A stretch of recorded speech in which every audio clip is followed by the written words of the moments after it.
de ce débat, c'est-à-dire qu'on a bien sûr la possibilité de poser des questions pour toutes les personnes qui sont connectées à Facebook et ces questions pourront être proposées aux différentes personnes, aux différents intervenants que je vais vous présenter juste ensuite. Pour ceux qui ne sont pas sur Facebook, vous savez que vous pouvez tout à fait regarder ce débat et donc si vous m'entendez, c'est qu'a priori vous le regardez, mais que vous n'avez pas la possibilité de poser des questions directement sur Facebook puisque vous n'êtes pas connecté. Vous envoyez un petit message à contact@delafosse-2020.fr et les questions nous seront redirigées. Pour tous ceux qui avaient prévu de gâcher leur soirée à gâcher ce débat, eh bien, ça ne sert à rien. Les trois intervenants et Mickaël Delafosse qui sont ici présents sont sur une plateforme à part et donc ne voient pas les commentaires qui sont sur Facebook en direct. C'est moi qui leur retransmettrai ensuite. On va d'abord avoir une partie de discussion et puis après, on posera les questions qui sont proposées sur Facebook.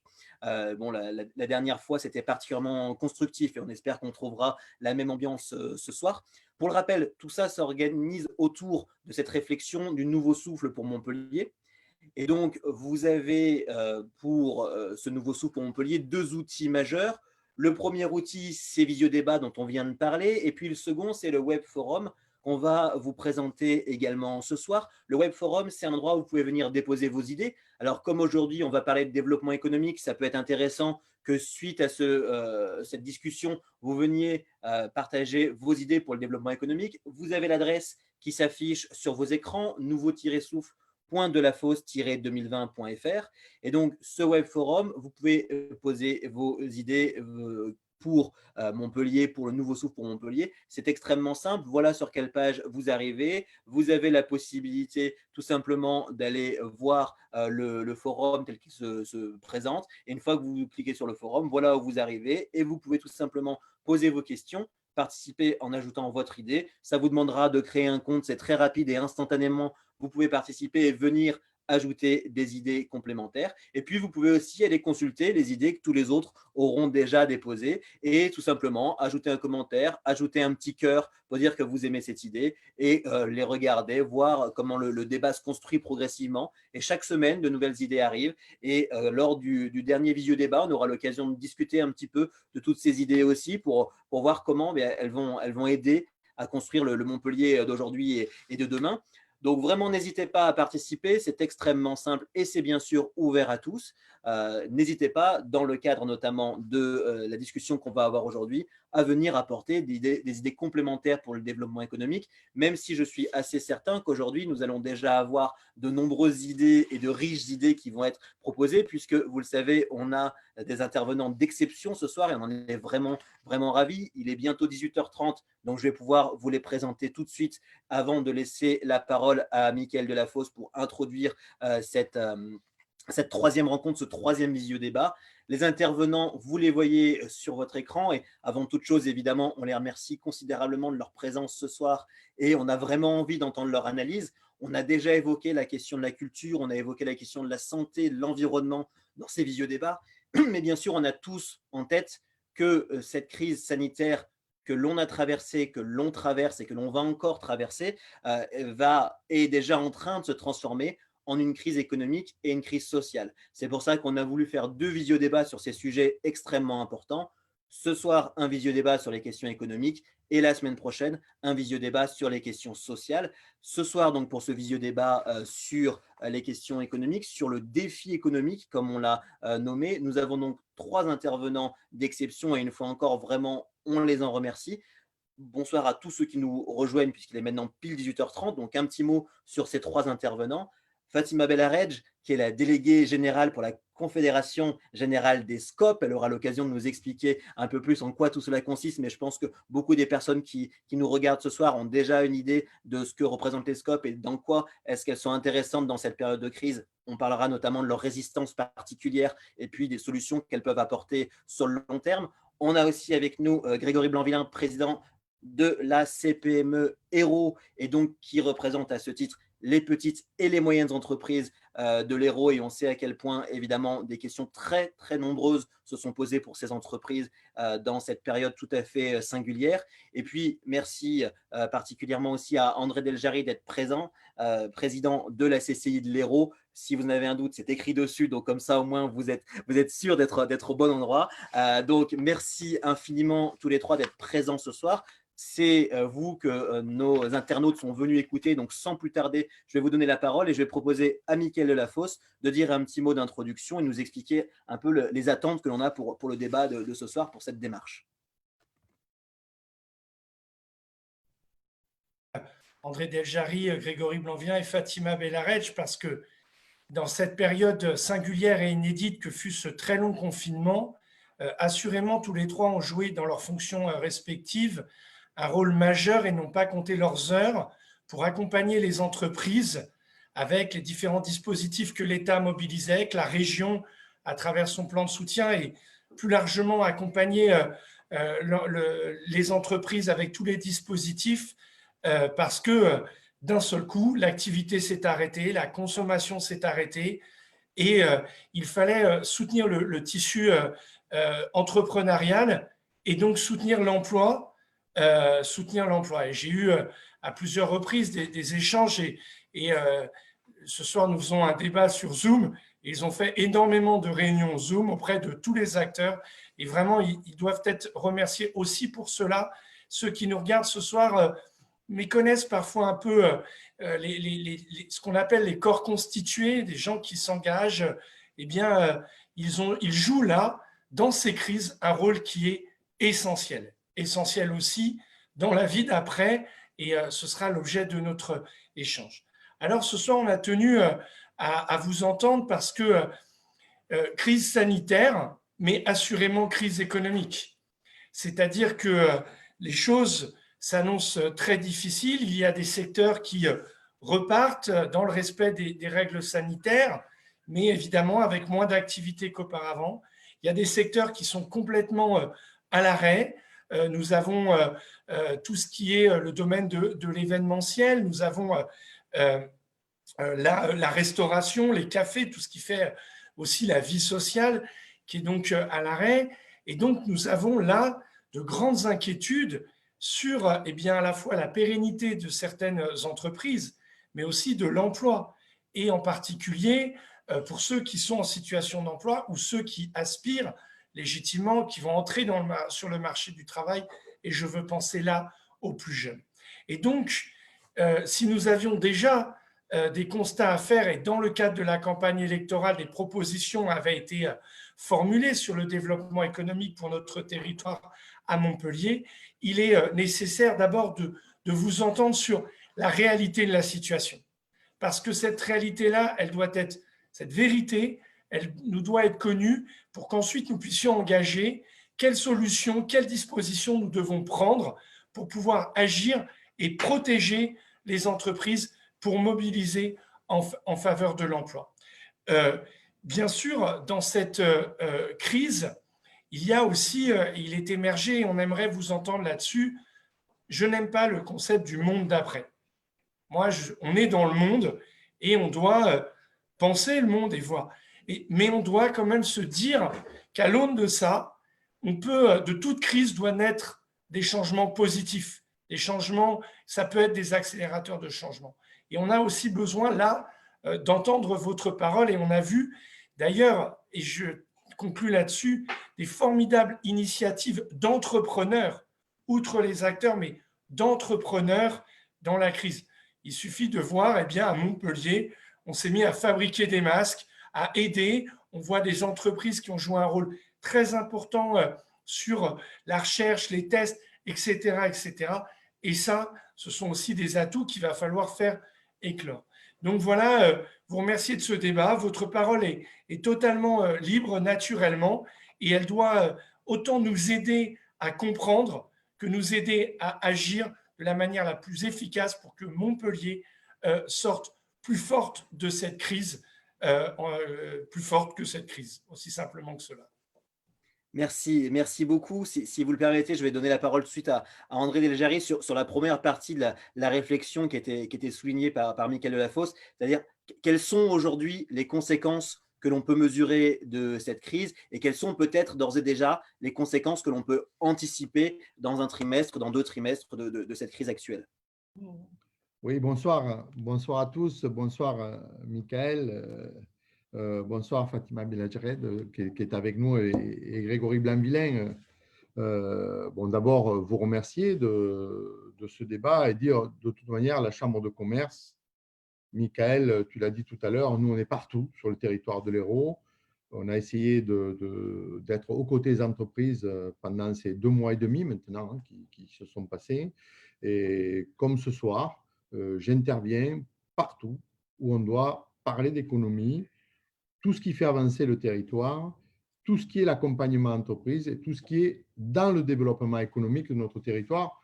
C'est ma mission depuis 9 ans, 5 ans à Montpellier, maintenant 4 ans au niveau de l'Hérault. Et là, personne ne s'attendait. Nous traversons une crise sans précédent où l'impact sur notre économie locale est colossal. Aujourd'hui, dans ce que nous avons fait au niveau des études, plus de 90% des entreprises héroltaises sont impactées. Pour une grande majorité d'entre elles, la perte du chiffre d'affaires s'évalue à plus de 50%. Une crise majeure donc qui touche tous les secteurs. Michael, tu l'as dit tout à l'heure, avec la restauration, le tourisme bien sûr, le commerce, l'industrie, tout le monde est impacté. Les salles de sport aussi, les discothèques dont on ne parle pas, tout ça fait partie du maillage du territoire qui aussi donne tous les emplois induits, c'est-à-dire la sécurité, la propreté, tout ce qui est l'entretien des espaces verts, etc. Tout ceci est un complément d'entreprise qui fait que ça représente énormément de gens au travail, qui fait aujourd'hui ce déséquilibre que nous avons dans l'Hérault par rapport à cette crise majeure qui touche la France et le monde entier, mais particulièrement ce soir, ce zoom sur le département de l'Hérault, on voit bien que ces 2 mois où l'économie s'est littéralement arrêtée sur le département de l'Hérault. Le département aussi, c'est 30% des entreprises aujourd'hui qui étaient quand même en activité pendant le confinement. Donc ça, c'est important de le dire. 30% des entreprises ont continué. Aujourd'hui, après 15 jours de déconfinement, la vie reprend peu à peu, mais les conséquences pour les entreprises se feront sentir pendant longtemps. On est sûr déjà pour les premiers déconfinés, au moins jusqu'à la fin de l'année. Et pour le secteur du tourisme, de l'événementiel, du sport, c'est jusqu'à fin 2021, au moins, que les choses vont se faire sentir. D'abord parce que les modes de consommation ont évolué en 2 mois. Alors, on n'a pas changé de monde, Michael, je suis d'accord, mais les modes de consommation ont changé. Ensuite, parce que tous les secteurs ne sont pas encore réouverts. Donc, il va falloir avoir ce vrai zoom aussi à partir de mardi prochain par rapport aux réouvertures, entraînant aussi de réelles incertitudes pour notre tissu économique et aussi pour l'emploi, puisque le département de l'Hérault, c'est plus de 96% des entreprises de 10 à 20 salariés. Donc, il y a un impact majeur direct sur les petites entreprises, contrairement à 2008, où nous, on a passé la crise beaucoup plus facilement par rapport au fait que nous étions des petites entreprises plus agiles sur le département de l'Hérault. Là, on est impacté beaucoup plus directement. Je pense que nous serons en capacité de dresser un réel bilan des défaillances d'entreprises à la fin de l'année. Je l'espère, on aura avec le moins possible, je l'espère aussi, on va essayer de les accompagner, on va essayer de les aider comme on l'a fait tout au long du confinement, comme nous le faisons tout au long du déconfinement. En effet, aujourd'hui, les conséquences sont immédiates pour 46% des entreprises. Pour 35% d'entre elles, les conséquences se feront se ressentir dans les 6 mois.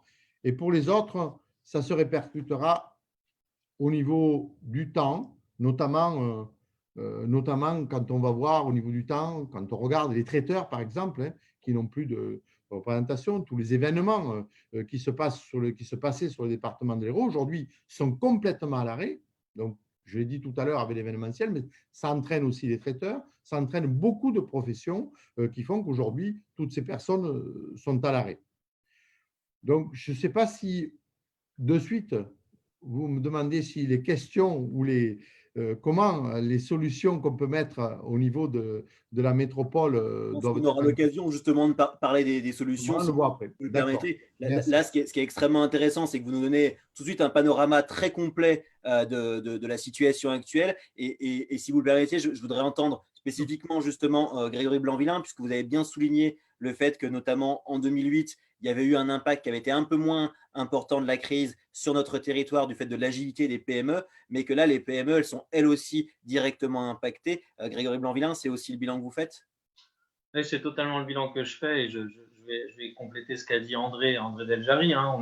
Déjà, je voudrais souligner qu'on a eu, et je pense que c'est important à noter, une formidable coopération économique pendant ces 2 mois de crise, et c'était du jamais vu, franchement, et c'est pas le cas dans tous les départements, il faut le souligner, autour du préfet Jacques Witowski, avec la CCI qui a pris le leadership sur beaucoup de sujets, et derrière André Deljari, et avec les autres chambres consulaires, la Chambre des métiers, la Chambre d'agriculture, les 3 syndicats patronaux, ces PME que je représente, MEDEF, U2P, et tous les services de l'État. Et cette union a fait qu'on a réussi vraiment à avancer très concrètement, avec beaucoup de pragmatisme, et à répondre au cas par cas à tous les sujets. Et si on doit vraiment retenir quelque chose de cette période, c'est vraiment ça que je voudrais qu'on retienne, et qu'on maintienne cette collaboration qu'il y a eu entre tous les acteurs économiques et les services de l'État. Et ça, je pense qu'on en aura besoin essentiellement pour s'en sortir pour la suite. C'était le premier petit point que je voulais faire là-dessus.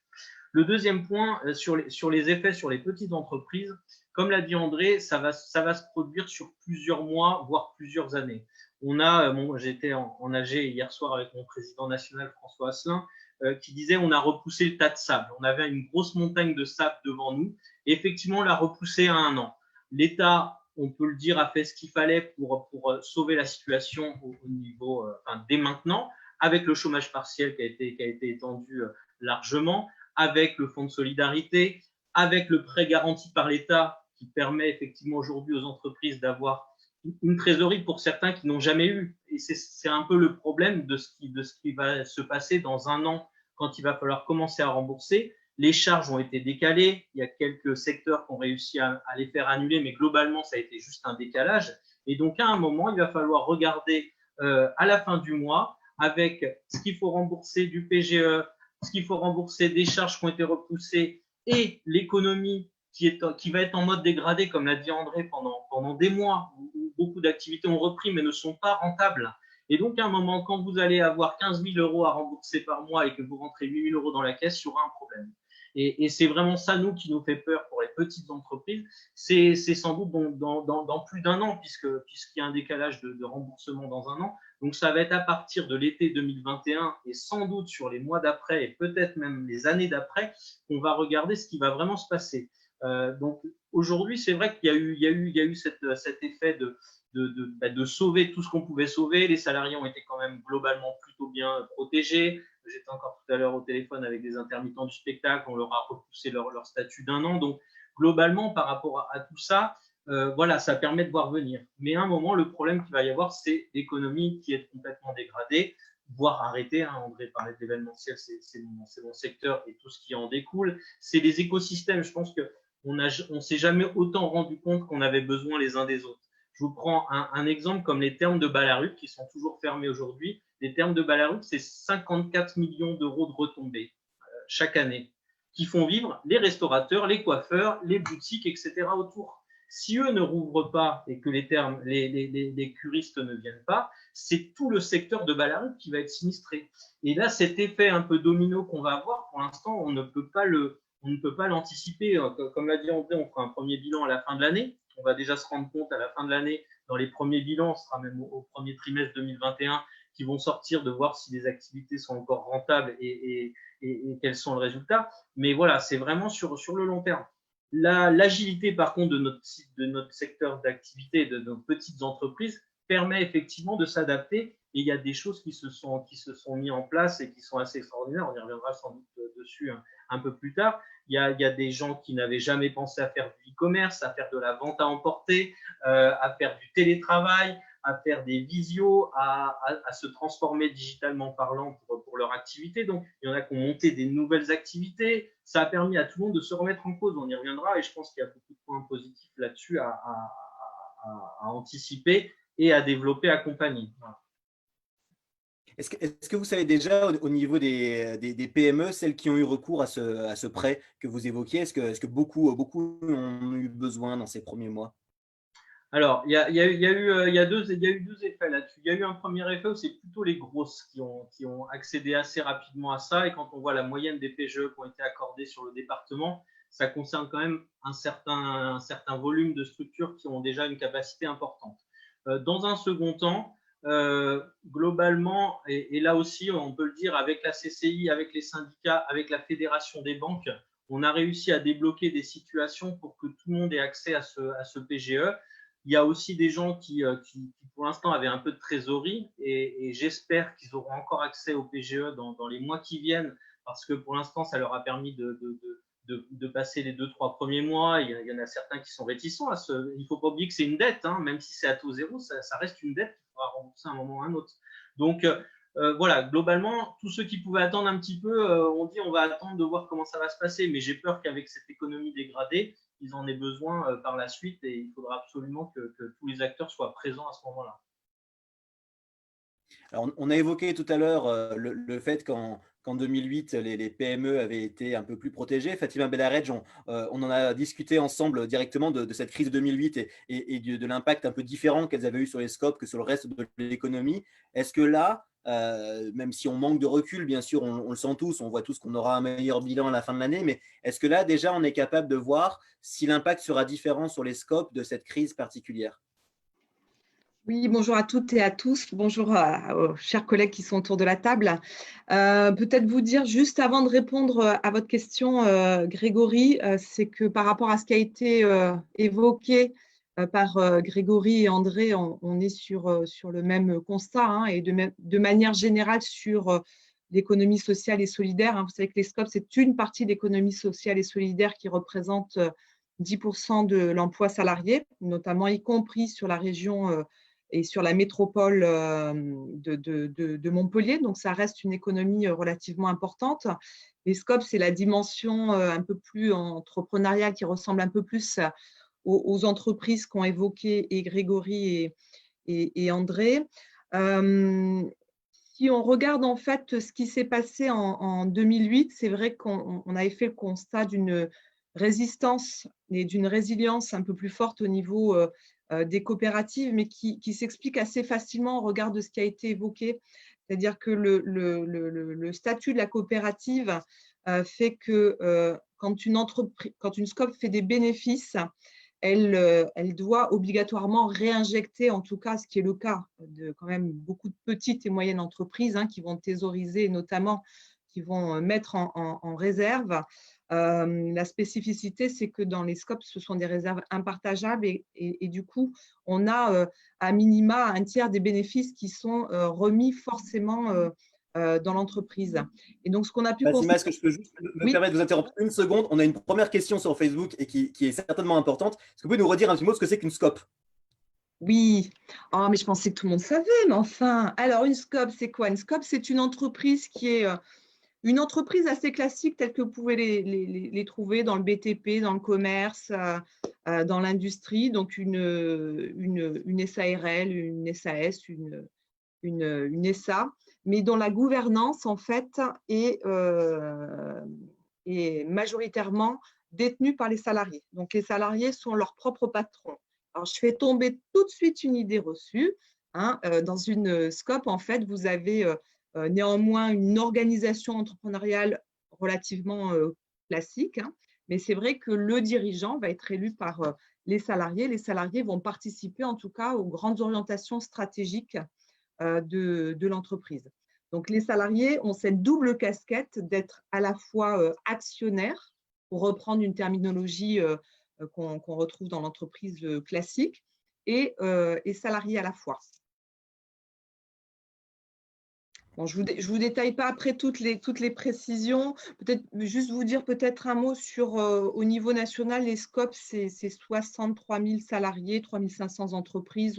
On est un petit mouvement d'entreprises et c'est à peu près 5,5 milliards de chiffre d'affaires hors filiale. Et on est présent pour le premier secteur en termes de salariés reste celui des services, avec 50% des salariés qui sont dans le secteur des services, juste après la construction, juste après l'industrie. Mais quand même, en termes de valeur et de chiffre d'affaires, le premier secteur reste quand même celui de l'industrie, qui est une économie un peu plus capitalistique et qui pèse donc quand même de manière plus importante. Pas en région Occitanie, mais dans d'autres régions de France. Donc peut-être Je juste vous ai un pour… peu interrompu du coup, tout à l'heure. Aujourd'hui, sur l'impact de cette crise, est-ce que vous avez quand même l'idée que ces scopes vont être aussi un peu plus résilientes?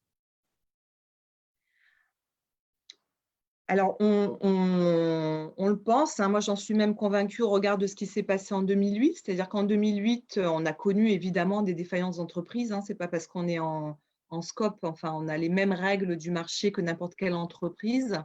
On a connu une plus forte résistance, je vous le dis, essentiellement pour, sans vouloir être jargonneuse, pour des questions de fonds propres. C'est-à-dire que les entreprises coopératives devant remettre automatiquement à minima 30%, et dans la réalité, on est plutôt sur une moyenne de 60% en fait, des bénéfices qui sont remis en réserve impartageable.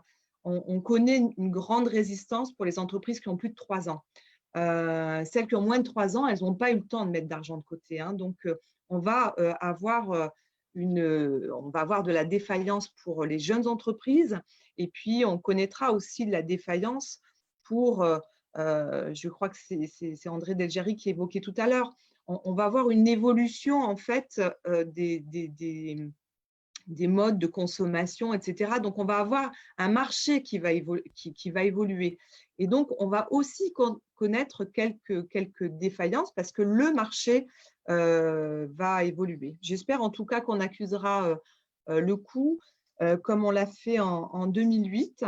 Là, aujourd'hui, dans ce qu'a évoqué tout à l'heure Grégory Blanc-Villain, les entreprises coopératives ont eu recours aux mesures exceptionnelles du gouvernement. Heureusement qu'elles étaient présentes. Et la première solution qui a été mobilisée, c'est évidemment le chômage partiel pour 80% de nos scopes. Par contre, au niveau du PGE, effectivement, on est plutôt sur une taille d'entreprise moyenne qui est d'une vingtaine de salariés, hein, au niveau national, et autour de Montpellier, on est sur une moyenne un peu plus basse, qui est autour de 12-13 salariés. Et c'est vrai que pour ces entreprises-là, le PGE a été moins mobilisé parce que les entreprises avaient des fonds propres. Donc, on a moins de 50% qui ont sollicité le PGE, mais qui évoquent le mobiliser dans les mois à venir si le retour progressif de l'économie se met en place dans les 3 prochains mois, ou si on se retrouve avec ce décalage. Là, c'est un peu l'inconnu, hein. Les reprises ne sont pas totales, hein. Reprise d'activité, certes, depuis le 11 mai, mais pour une bonne partie de nos entreprises, une reprise qui se fait de manière très, très progressive quand elle n'est pas complètement arrêtée pour les secteurs qui ont été évoqués tout à l'heure, de l'événementiel ou de la culture, par exemple. Merci beaucoup. On voit, c'est très intéressant sur cette crise que 9 entreprises sur 10 sont touchées, que ce soit une petite entreprise, une moyenne entreprise, une grande entreprise, pratiquement quel que soit son secteur, quel que soit son statut. On voit que toutes les entreprises sont touchées, mais on voit aussi que vous avez tous envie de nous parler des solutions parce qu'on voit que tout le monde a beaucoup réfléchi sur cette période, sur ce qui allait se passer après, sans forcément évoquer le monde d'après, mais la période qui vient et qu'est-ce qu'on va pouvoir faire. Grégory Blanc-Villain, vous commenciez à parler tout à l'heure de la coopération. J'ai l'impression que c'était un point qui vous avait particulièrement plu sur cette période. Je pense que c'est une des solutions que vous avez en tête, mais il y en a certainement d'autres. Est-ce que vous pouvez nous donner quelques pistes de ce que vous avez travaillé? Oui, enfin, dans la coopération, effectivement, il y a des très beaux projets qui sont nés. On a un projet justement d'industrie textile avec Caroline Bouvier notamment, qui dès le départ s'est mise à produire des masques. Et puis progressivement, il y a un projet qui est venu avec 4 chefs d'entreprise solidaires qui sont en train de monter une scope avec des locaux qui ont été mis à disposition. Et puis aujourd'hui, ils ont acheté des machines et puis ils vont repartir à essayer de recréer de la fabrication textile sur le territoire. Donc, c'est ces idées-là qu'il faut absolument arriver à développer. Il y a beaucoup de projets en cours pour transformer les entreprises, et je pense que la solution elle va être dans l'accompagnement que les chambres consulaires vont devoir faire, que les syndicats vont devoir faire, accompagnés par les politiques publiques pour accélérer ces transformations qui étaient déjà essentielles avant, la transformation numérique. Et on l'a encore plus vu, si aujourd'hui quelqu'un n'a pas une connexion Internet suffisante chez lui, il va être complètement bloqué. Les commerçants aujourd'hui, et je pense qu'André en parlera sur l'aspect du commerce, il y a beaucoup d'idées qui sont en train d'être mises en place, mais il faut qu'on arrive à ce que les commerçants puissent vendre eux aussi en e-commerce. Donc, c'est à nous de les accompagner là-dessus. Et ça, c'est très, très important d'accompagner ces entreprises dans la transformation énergétique également. Et là, il y a beaucoup de travail à faire. Et c'est là-dessus qu'on va devoir avoir les politiques publiques qui nous accompagnent tous ensemble. Je ne sais pas si André le dira, donc je vais le dire parce que pour moi, il a réussi quelque chose d'extraordinaire pendant cette crise. C'est qu'il a réussi à faire une réunion en visio avec tous les présidents de collectivités, le président du département, le président de la métropole et tous les présidents des collectivités. Mais ça, c'est vraiment quelque chose qu'il faut conserver parce qu'il faut que le monde politique soit à l'écoute du monde économique et qu'on travaille tous main dans la main. C'est la seule façon dont on pourra s'en sortir. Voilà, je vais laisser André répondre parce que je pense qu'il y a d'autres choses qu'il veut dire et après, je reviendrai moi sur aussi des projets sur l'événementiel, la culture. En effet, André Deljarry avait déjà amorcé des pistes et vous les entendre. Donc, on vous écoute, Monsieur Deljarry, mais merci par avance pour les idées que vous pouvez soumettre. Oui, alors d'abord, je voudrais revenir sur ce qu'a dit Greg tout de suite. Ce qui s'est passé pendant ces 2 mois et demi est réellement extraordinaire. Je pense qu'à l'extérieur, peut-être des chefs d'entreprise ne le mesurent pas de la même façon que nous le mesurons, et c'est normal, puisque nous le vivons au quotidien. Tout d'abord, et je reprends ce qu'a dit Grégory Blainvillain tout de suite, c'est cette union un petit peu sacrée qu'on a eue autour de monsieur le préfet Jacques Witowski, tous ces services qui étaient là, des finances à la directe, etc., les syndicats, bien sûr, et les syndicats de branche, tout ceci a fait qu'on est un des départements français qui a pu avancer le plus vite sur la mise en place, comme ça a été dit tout à l'heure, avec le PGE, avec le chômage partiel, tout, parce que dès qu'il y avait un gravillon dans la machine au niveau de la directe, on le décelait et clac, on mettait en route. Et encore, là, on travaille encore sur des dossiers. Donc ça, c'est la partie extraordinaire. D'ailleurs, on est remercié tous les jours et je profite de l'audience que nous avons pour dire merci aux chefs d'entreprise qui nous envoient leurs messages parce que aussi, ça fait plaisir. On est des personnes qui sommes de toute manière bénévoles et qui faisons notre job. D'abord, Bruno Le Maire nous a mis en tête de pont. On a reconnu que les chambres de consulaires avaient un travail sur les territoires et c'est dans certaines difficultés. On l'a vu par les Gilets jaunes, on vient nous chercher. On le voit là par cette crise qu'on n'a pas provoquée. Mais où on dit, les consulaires, c'est à vous de prendre le relais, de voir comment on peut faire. Et je te remercie, Greg, d'avoir parlé de cette grande réunion qu'on a menée avec la totalité des EPCI du département de l'Hérault, que ce soit les présidents de communautés de communes, d'agglomération, la métropole de Montpellier, bien entendu, et aussi le président du département, une personne aussi de la région.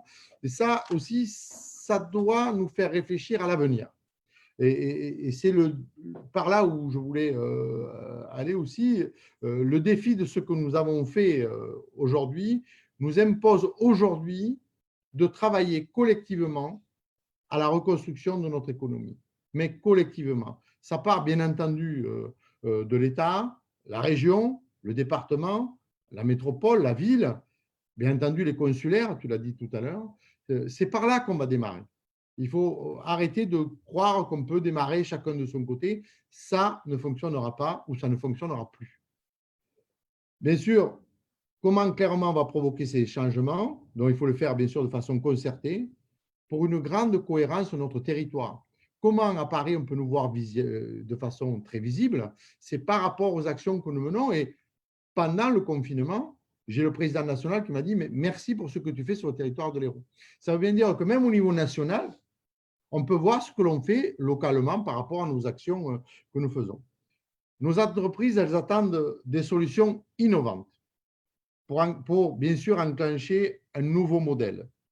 Notre ambition doit être multiple avec des mesures à court terme pour une reprise progressive, mais aussi des grandes mesures. Vous avez parlé tout à l'heure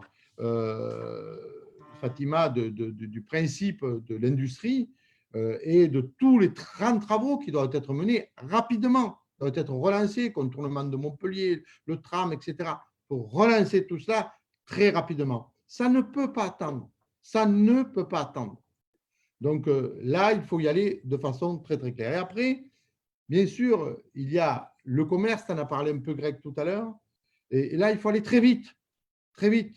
Comment on relance la consommation de proximité? Des mesures simples peuvent être mises en place. 2 heures de stationnement gratuit, semaine ou week-end, une fiscalité avantageuse pour les commerces, pour tout ce qui se trouve au niveau du centre-ville, les chèques mobilité, chèques parking, ce que nous avons, des opérations aussi en faveur du pouvoir d'achat, avec aussi l'image de Montpellier, sa métropole, avec notre opération que nous avions mis en place avec Cityfolis, qu'on avait fait avec la région, qui fait des bons d'achat qui font revenir au niveau des commerçants et dans le centre-ville. Ça, c'est des mesures à court terme, rapides. Les grandes mesures pour les grands travaux, j'en ai parlé, et des mesures à moyen terme pour un impact très rapide jusqu'à la fin de l'année. Et là, nous travaillons avec tous les élus de la Chambre de commerce, avec le vice-président Jean-Marie Sevestre. On travaille notamment sur la marketplace départementale pour, très simplement, et des entrées territoriales afin de d'inscrire nos commerces dans un réel virage digital. Avec le e-commerce, livraison à domicile, les drives pour les endroits où c'est possible, tout le système connecté avec un modèle digital qui doit vraiment être impressionnant. La ville de Montpellier a toujours été dans l'innovation, doit le rester et doit être à l'avant-garde de ce qui doit être mis en place dans notre avenir. Alors, il y a aussi également une réflexion sur le soutien, ça a été dit un petit peu tout à l'heure, mais de l'événementiel, d'une façon concertée, parce que l'événementiel a beaucoup de métiers autour. J'ai parlé tout à l'heure des traiteurs, on peut parler de la surveillance, on peut parler aussi des agents de service de ménage qui travaillent beaucoup aussi à l'intérieur de ça. Donc, alliant des mesures fiscales et sociales et bien sûr des actions adaptées de la réalité de notre territoire. Je souligne là, puisque l'occasion m'a été donnée, pour dire que l'implication de Grégory Blainvillers, là, en tant qu'élu CCI, et de l'autre côté, à sa casquette président CPME, qui pilote le groupe travail sur cette implication au niveau comment on va mesurer et faire certaines choses sur l'événementiel et sur plein de programmes sur le département de l'Hérault, et entre autres aussi Claire Hart, également élue de la CCIRO. Donc, dans cette période d'implication, d'entrepreneurs engagés, solidaires, il faut le souligner, tous les élus du bureau, de la CCI, des membres associés, des conseillers techniques et aussi des ambassadeurs, tout le monde a joué le jeu pendant cette période-là. On avait 60 personnes en télétravail au niveau de la Chambre de commerce de l'Hérault. Donc, je les remercie aussi de leur travail parce que nous avons eu plus de 30 500 appels à notre cellule d'appel. Donc, pour souligner un petit peu le travail phénoménal qui a été fait pendant ces 2 mois et demi. Alors après, on a les mesures un petit peu plus, si j'ai un peu quelques secondes, des mesures à long terme pour 2021 en suivant. C'est bien sûr travailler sur une stratégie de consommation du tourisme. Parce que le tourisme est aussi un des vecteurs importants de notre territoire. Pour rappel, juste quelques chiffres, le tourisme impacte 6 000 entreprises dans le département de l'Hérault. C'est 1,7 milliard de chiffre d'affaires annuel et c'est plus de 45 000 emplois. Si on prend, c'est plus de 2 tiers sur Montpellier et sa métropole. Les 55% de nuitées hôtelières sur la métropole sont liées au tourisme d'affaires, positionnant Montpellier comme une des destinations privilégiées de cette cible. Donc, il faut avoir un positionnement fort, je dirais même très fort, permettant de soutenir toute la chaîne de valeur. Moi, déjà, nous sommes dans le rebond, si on peut dire, pour essayer de trouver certaines solutions. Donc, je propose un système de voucher, on dit ça, un kit aussi, on peut appeler ça, qui permettrait aux collectivités de prendre en charge une nuitée par séjour touristique, là aussi, pour aider la profession à aller très loin, et il faut les soutenir jusqu'à fin 2021 et au-delà. Et aussi, ce qui permettrait la promotion du territoire, la promotion du territoire de l'Hérault, de la métropole de Montpellier, avec une offre locale au travers d'une campagne de communication à destination du marché local et bien sûr national. Voilà un petit peu quelques éléments comme ça donnés. Nous réfléchissons, nous continuons. Par contre, il y a une chose qui est certaine. Il faut aller très vite parce que le tournant, il est là, il est en face, il est rapide. Merci. Il y a beaucoup de réactions à ce que vous avez proposé, Monsieur Deljari. Et on aura l'occasion d'y revenir. On a Michael, qui n'est pas Michael Delafosse, hein, parmi les commentateurs, qui nous dit que vraiment les mesures que vous proposez sont tout à fait adaptées. Et on a plusieurs questions. Mais Grégory Blanc-Villain, tout à l'heure, avait dit qu'il voulait rebondir sur ce que vous alliez dire. Et je l'ai vu opiner du chef. Donc on aimerait entendre un peu plus de détails sur ce que vous vouliez préciser. Il y a plusieurs points, effectivement, pour compléter ce qu'a dit André. Vous l'avez compris, on travaille en parfaite collaboration et je suis membre du bureau de la CCI aussi. Donc, sur la filière événementielle et culturelle, il faut vraiment comprendre l'enjeu qu'il y a derrière. Je ne reviens pas sur ce qu'a dit André, mais il y a énormément de choses qui découlent. Et on a monté cette commission et quand on a commencé à lister tous les métiers, finalement, qui découlaient de l'événementiel, quand il y a un gros congrès qui vient à Montpellier, c'est des nuitées, c'est pour la restauration, c'est des boîtes techniques qui travaillent, c'est des standistes, c'est de la sécurité, c'est du nettoyage, c'est des boutiques cadeaux, c'est des guides, c'est des traducteurs. C'est extraordinaire, en fait, la retombée. Et il faut absolument que les collectivités réouvrent très, très rapidement les vannes. C'est de l'investissement, en fait, de marché public. On n'aura pas le temps d'attendre plusieurs années pour relancer des projets. Il faut absolument relancer. André a parlé des investissements, des infrastructures, mais là aussi, les marchés, il va falloir vraiment les rouvrir pour relancer très rapidement ça, parce que le monde que ça fait vivre derrière est assez important. Le deuxième point sur l'événementiel, c'est, on a parlé de l'union sacrée du monde économique avec le monde politique. Il va falloir une union sacrée du monde culturel et événementiel pour aller vendre la destination Hérault et la destination Montpellier Métropole. Aujourd'hui, quand on doit se battre pour faire venir un gros congrès, des séminaires, des producteurs de spectacles sur la région, il faut que ce soit l'offre complète qui soit vendue. C'est le palais des congrès de Agde, c'est le palais des congrès de la Grande Motte, c'est l'Arena, c'est le Zénith, c'est le Quorum. Aujourd'hui, on ne peut plus se permettre que chacun travaille de son côté. On doit aller vendre ces destinations vraiment à l'extérieur, tous unis, tous ensemble. Et on doit profiter, en plus, surfer sur cette vague du Made in France, et les gens ont compris qu'il fallait revenir en France et partir en vacances en France, et même les séminaires, peut-être les entreprises vont réfléchir à deux fois, à dire finalement, est-ce qu'on y va, est-ce qu'on va à l'étranger ou est-ce qu'on essaye de faire vivre l'économie locale et territoriale. Donc ça, il faut vraiment une grande agence de développement touristique qui soit en dehors des frontières administratives et politiques pour aller tous vendre d'une seule voie la destination Montpellier, avec deux idées qui sont sorties de cette commission et qui vont partir signées, j'espère, par les 3 syndicats et par les 3 chambres consulaires, et qui vont partir à Carole Delga, qui vont partir aux futurs élus des collectivités territoriales et qui vont partir aux députés.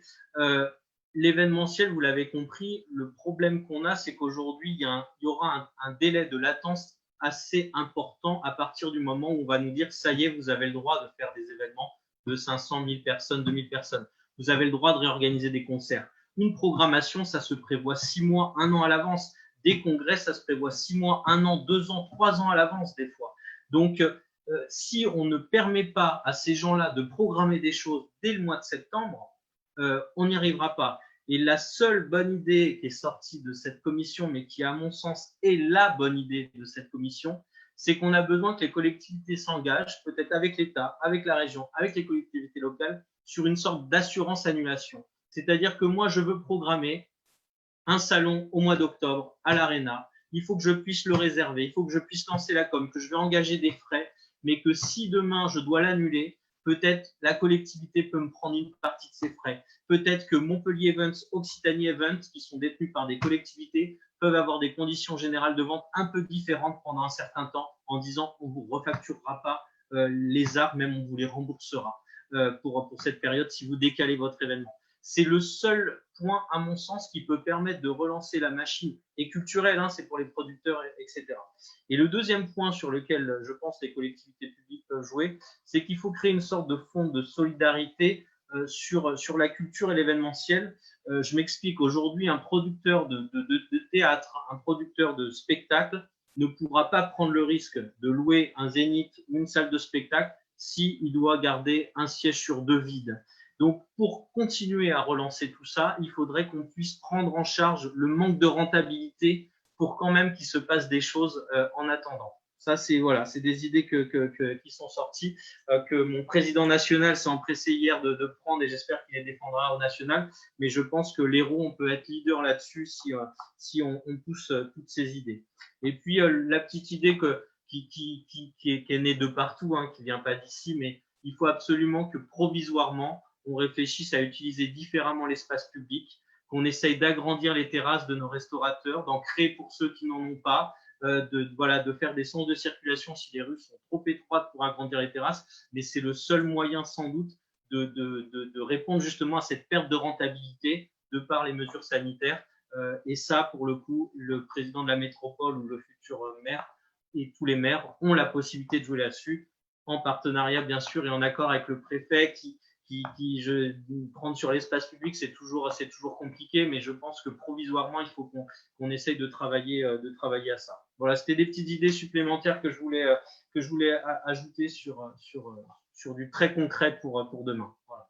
Alors, vous en appelez pour beaucoup à justement la question du politique et de ce que fera le futur maire et le futur président. Et il y a une question très précise d'ailleurs. Il y a beaucoup de questions. Vous êtes très nombreux aujourd'hui à poser des questions et c'est extrêmement intéressant. Donc, on ira du côté de Mickaël Delafosse juste après pour poser ces questions. Mais avant, je voudrais entendre Fatima Bellarèdj. Alors, il y a eu un nuage de questions suite à votre intervention tout à l'heure. Je vais pêle-mêle rappeler les personnes qui ont posé des questions. Jean-Dominique, Karima, Stéphane, Marie, Joseph, très nombreux à poser cette question sur est-ce que l'ESS, puisque finalement c'est aussi de ça dont on parle, l'économie sociale ici, va être réconciliée, c'est souvent un mot qui est revenu, avec l'économie réelle. Est-ce que parmi les solutions qui vont arriver, est-ce que c'est peut-être une plus grande place pour ce secteur-là?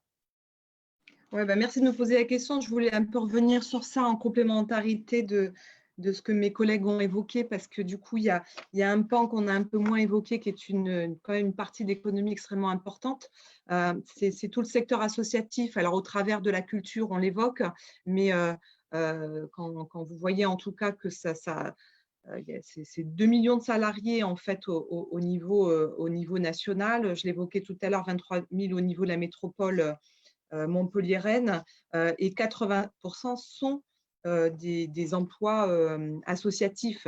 Et c'est vrai que les enjeux qu'on peut avoir derrière pour faire tomber aussi des idées reçues, parce qu'elles sont beaucoup trop nombreuses et c'est bien dommage, mais par contre, là où je me dis qu'il y a un véritable espoir, c'est vous avez évoqué notamment tout ce travail de coopération. Moi, je vous invite vraiment, j'étais il n'y a pas très longtemps avec François Asselin, par exemple, à discuter justement des partenariats à mettre en place. Vraiment, il faut qu'on arrive à faire cette coopération avec ce secteur ESS et économie conventionnelle, parce qu'on a beaucoup à apprendre, et notamment en évoquer, en tout cas en termes de transformation. Donc, il y a de véritables enjeux, dont un qui est assez essentiel pour moi et sur lequel je voudrais focaliser. C'est celui de la relocalisation. Je pense que vous me contredirez pas. La relocalisation, on n'entend parler que de ça quand on évoquait notamment le monde d'après. Et c'est vrai que la garantie que vous avez avec l'économie sociale et solidaire, c'est que de toute façon, ce sont des emplois qui ne peuvent pas aller ailleurs. Et je vais l'illustrer avec un exemple, parce qu'il y a en tout cas un projet sur lequel on essaye d'avancer à plusieurs dans l'écosystème du développement économique, mais aussi des partenaires politiques publics. Et ça fera un peu le pont avec l'intervention de Mickaël tout à l'heure sur le rôle que peut jouer justement les futurs magistrats de la ville et de la métropole. C'est l'économie numérique. André, vous avez évoqué tout à l'heure notamment un des points forts de Montpellier, c'est l'innovation, et notamment l'innovation numérique. Réfléchir demain à comment cette économie numérique, au bout de quelques années, ne disparaît pas de notre territoire, puisque la logique de la start-up, avec ces levées de fonds qui sont indispensables pour être au rythme du marché, mais qui, pour 9 startups sur 10, fait que toute cette matière grise, tous ces investissements en termes de financement public disparaît pour aller vers l'étranger, et tout ça pour des raisons uniquement financières, puisqu'on n'arrive pas forcément à investir avec des montants élevés. Il y a quand même aujourd'hui, en tout cas, un beau projet sur lequel je travaille qui s'appelle COP Venture, qui ne sera pas spécialement dédié aux coopératives, mais en tout cas à toutes les entreprises qui se veulent éthiques. Vous avez parlé d'entrepreneurs engagés, solidaires, qui se retrouveront pleinement dans ça. Vous avez évoqué tout à l'heure Claire Hart, avec qui on avait pu échanger sur le sujet, mais qui fait en tout cas qu'on peut avoir un fonds d'investissement pour que ces emplois restent sur le territoire, qu'on puisse investir pour que ces entreprises puissent se développer avec tous les chercheurs que nous avons. Je sais, Michael, que c'est un point sur lequel tu es très, très attentif. Il faut que ces chercheurs aient envie de rester ici, développer en tout cas leur brevet ici pour le développement de notre ville et de notre métropole. Alors évidemment, c'est une des pistes importantes.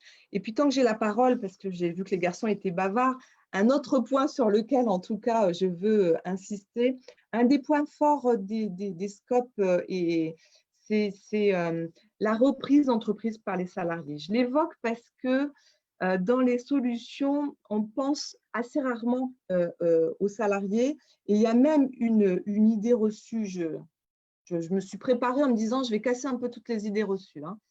C'est que les entreprises, on le sait quand elles se revendent, et vous êtes encore mieux placé que moi pour savoir que la question de la transmission est toujours très compliquée. On ne trouve pas forcément des repreneurs, et on ne pense pas aux salariés. On pense même que si on va transmettre aux salariés, ça serait presque gratuit, ce qui n'est pas du tout une réalité. Quand on évalue une entreprise, quel que soit le vendeur, l'important est de pouvoir la racheter. Et donc ça, c'est un sujet qu'on avait quand j'étais encore en région, à l'Union régionale, travaillé notamment avec le conseil régional, notamment, pour en tout cas accompagner ces projets de reprise par les salariés. On sait que ça va faire beaucoup de projets de reprise parce qu'il y aura des défaillances. Donc, il y a des solutions à rechercher.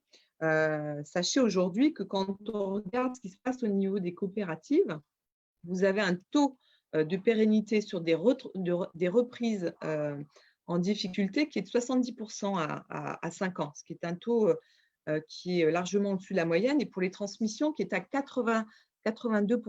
Donc, ce sont des solutions sur lesquelles j'espère en tout cas que les collègues en région pourront échanger très largement avec vous, parce que ça va être la dure réalité. Ça sera une solution qui permettra en tout cas à des cédants de s'ouvrir les horizons sur le panel de repreneurs possibles, et qui pourront relancer en tout cas cette économie, et qui accompagneront du coup en tout cas ces modes d'évolution et de transformation, et j'allais dire d'appel citoyen, sur lequel on se tourne souvent vers les coopératives en se disant c'est super, et puis après quand il faut passer à l'acte, c'est plus compliqué. Merci beaucoup, Fatima Belaredj. Alors, il y a une question très précise qui a été posée à Michael Delafosse sur le Facebook. Je vais vous proposer de la retraduire telle quelle. Alors, elle vient d'Hubert Vialat. Je pense que ça parlera à tous ceux qui sont autour de ce visio-débat. Alors, je vous pose la question telle qu'elle est formulée. Si Michael Delafosse est élu maire de Montpellier le 28 juin, sous-entendu aussi président de la métropole dans la question, dans les grandes lignes, quel sera le plan de relance? Quelles seront ses priorités et qu'est-ce qui sera différent, notamment en matière d'accompagnement? Une question très large, Michael Delafosse.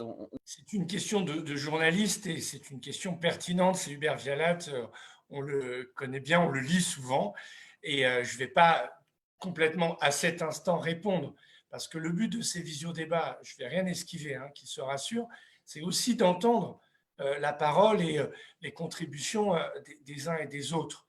Je voudrais quand même dire que André Deljari a été salué pour l'esprit de coopération.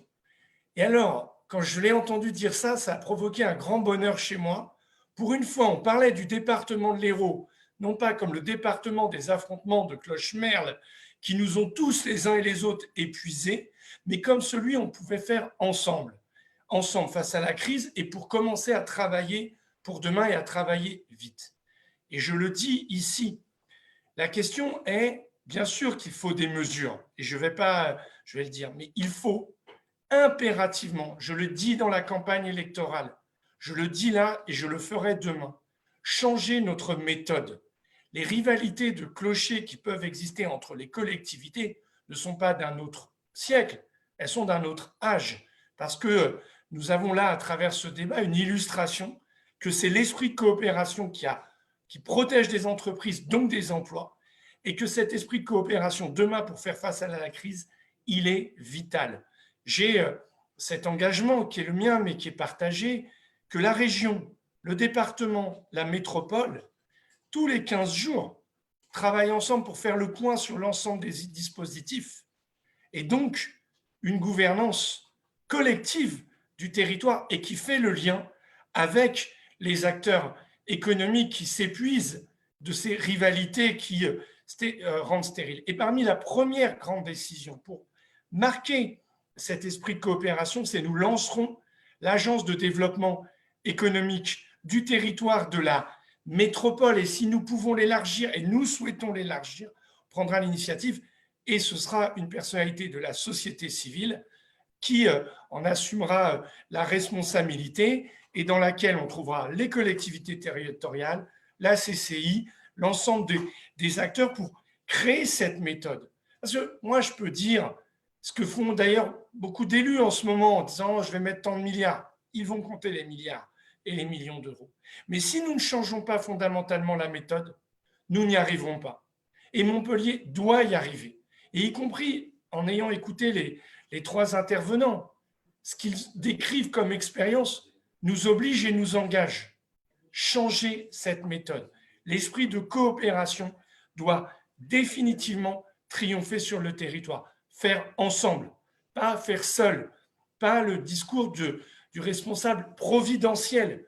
Faire ensemble, y compris là, je vais réagir à quelques-unes des propositions parce que j'avais des choses à présenter, mais la proposition qui émane de cette commission du président de la CPME au sein de la CCI, de dire qu'on ne sait pas ce que va être l'épidémie, mais de dire que nous allons nous remettre à programmer le quorum, l'ARENA, le Zénith, et donc aider les chefs d'entreprise à prendre des risques, et de dire que si jamais on confine, si jamais les règles sont plus drastiques, eh bien, et qu'on est obligé d'annuler, nous nous portons garant, moi je fais mien cet engagement-là. Y compris parce que le premier message qu'on doit envoyer, que les responsables politiques doivent envoyer, c'est un cap d'espoir. Et de dire, la vie reprend ses droits, donc la vie économique. Et donc si demain, les festivals, les congrès reviennent, qu'ils se tiennent, tant mieux, ils sont annulés, on prend en charge, mais qu'on commence à regarder l'avenir. Et ici, le rôle du politique, outre de défendre cet esprit de coopération, c'est d'être capable de tracer des perspectives dans lesquelles les acteurs économiques se disent « je peux là m'en emparer ». Et donc, c'est aussi une lisibilité des investissements publics, dont je veux préciser ici la philosophie, et je sais qu'elle est partagée, de poser l'idée d'un Green New Deal de l'investissement public, très volontariste, rapidement. Je veux dire, président Del-Jari, que sur la rénovation thermique des habitants, qui est autant un enjeu de pouvoir d'achat que de sobriété énergétique de nos territoires, il y a là des marchés pour tous nos entrepreneurs dans cette économie du bâtiment sur la capacité à agir. Et donc, ACM, avec la Société de l'énergie, les bailleurs, avec le plan de la présidente de région, Carole Delga, là, il nous faut accélérer. De la même manière, ça a été évoqué, les grands chantiers de mobilité. On pense évidemment au tramway, aux bus en site propre, mais aussi ces petits marchés ou ces marchés de reprise de voirie, notamment de notre écusson, pour qu'ils redeviennent attractifs. Je ne dis pas qu'on va commencer à le mettre tout en chantier, ce serait désespéré là, mais donner une lisibilité pour que ceux qui sont actuellement rue de l'Aiguillerie en inquiétude se disent « Ah, cette rue-là va être reprise. Et ça, comment on doit le faire? On doit le faire en concertation avec les acteurs économiques qui sont partie prenante. Ce n'est pas celui qui gueule le plus fort, c'est qu'est-ce qui nous semblera pour chaque investissement d'euros public investi efficace. Dans le même esprit sur l'urgence, j'ai entendu, vous savez que moi je défends la gratuité des transports. Ce projet, je ne me dédie pas, sera mis en œuvre si les Montpelliérains et les Montpelliéraines nous font confiance. Mais la première gratuité qui commencera, c'est la gratuité des transports le week-end pour donner du pouvoir d'achat et permettre aux gens d'accéder à la centralité.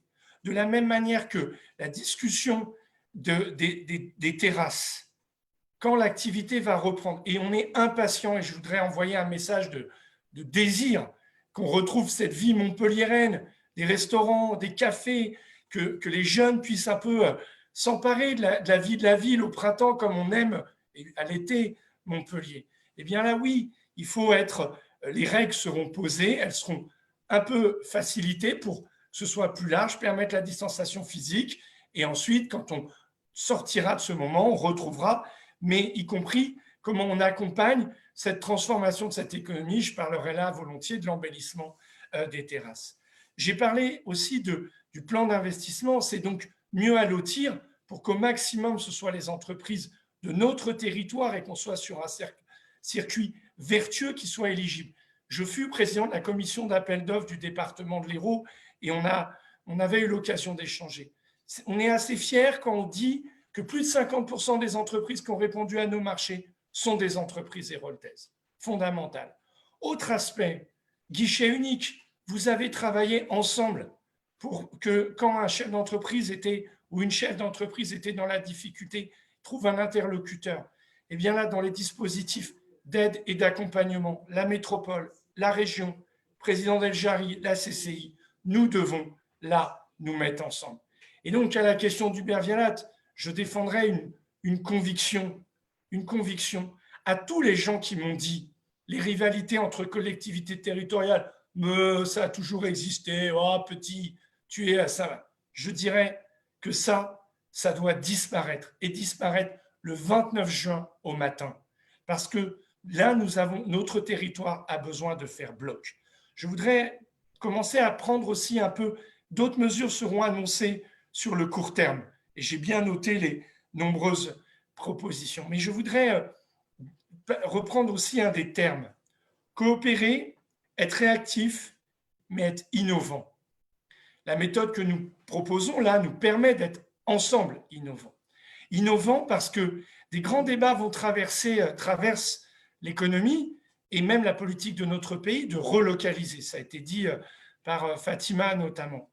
Le 17 août 2020, nous aurons un rendez-vous pour lancer la Med Valley, pour permettre de localiser, de redevenir attractif dans toutes les entreprises médicales, du soin, du sanitaire, qui sont des gisements d'emploi, qui sont des entreprises à très forte valeur ajoutée. Parce que nous avons une force. À Toulouse, ils ont l'aéronautique, et ça va être très dur. Nous, à Montpellier, nous avons la médecine, et elle a, pendant ces 2 mois, montré tout son potentiel, et qu'elle en soit, que nos soignants, nos médecins soient ici infiniment remerciés. Et donc là, on a une carte très puissante à jouer. Parce que si nous confortons ce territoire autour de la médecine, c'est les grands congrès qui viennent, c'est l'économie du tourisme, de l'hôtellerie. Très intéressante l'idée du voucher pour l'hôtellerie, André. Je l'ai bien noté celle-là dans les mesures de reprise. Donc ce pacte autour de la Med Valley pour relocaliser au nord l'activité autour de la santé. Il est quand même, excusez-moi de le dire peut-être maintenant comme un lieu commun, mais que la 6e puissance économique du monde ait eu recours à Madagascar pour trouver des masques, c'est très bien pour Madagascar ou la Tunisie ou d'autres pays, mais ça nous dit des faiblesses de nous que nous avons la responsabilité de corriger. Et là, Montpellier a d'énormes atouts. Je voudrais le dire parce que c'est cet esprit-là à travers la Med Valley, mais plus largement, il a été évoqué la digitalisation. Les potentiels d'innovation sont extrêmement nombreux. Et comment peut-on les faire les rendre féconds et les faire fructifier et les mettre en œuvre? Eh bien, c'est par l'esprit de coopération. C'est par cette capacité, et je le dis aujourd'hui, merci de participer à ce débat, mais il me semble que le bureau du président de la métropole doit être ouvert de manière très régulière, en sens une conférence des partis avec l'ensemble des syndicats professionnels pour faire le point, pour que nous soyons très réactifs et ensemble très prospectifs. Et ça ne doit pas être de one shot. Et donc, moi, j'invite d'abord à un changement très profond de méthode. Et donc, où tout sera discuté et discutable. Nos choix d'investissement, les orientations qu'on souhaite donner pour le territoire. Et j'ai la conviction que si nous faisons comme ça, si nous nous dotons collectivement de cette agilité, eh bien là, dans les territoires qui vont subir la crise, là encore, nous pouvons être ceux qui nous en sortons mieux de la crise et peut-être de la manière la plus innovante, c'est-à-dire faire en sorte que les regards se tournent vers Montpellier sur nos potentiels d'innovation.